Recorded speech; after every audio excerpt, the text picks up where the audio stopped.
نحمده ونصلي ونسلم على رسوله الکریم اما بعد۔ سجدہ سہو کے مسائل میں سے مسئلہ نمبر 2۔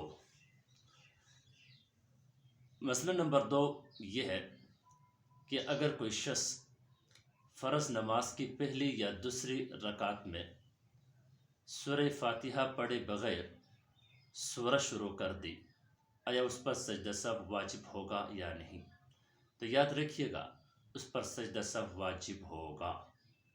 یعنی کوئی بھی شخص نماز کے پہلے یعنی فرض نماز کی پہلی یا دوسری رکعت میں الحمدللہ پڑھے بغیر سورہ شروع کر دی، پھر اسے یاد آیا، اب اسے کیا کرنا چاہیے؟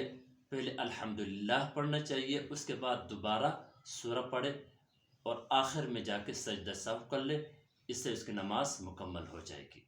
یہ فرض کی پہلی اور دوسری رکعت اور سنت، نوافل اور واجبات کی پہلی، دوسری، تیسری یا چوتھی رکعت میں بھی اگر ایسا مسئلہ پیش آ جائے، یعنی الحمدللہ پڑھے بغیر کوئی شخص سورہ شروع کر دی، اب پھر اسے یاد آیا تو اسے چاہیے پہلے الحمدللہ پڑھے، پھر اس کے بعد سورہ ملائے، پھر آخر میں جا کے سجدہ سہو کر لے، اس سے اس کی نماز مکمل ہو جائے گی، کیونکہ اس کے اوپر سجدہ سہو واجب ہو چکا تھا۔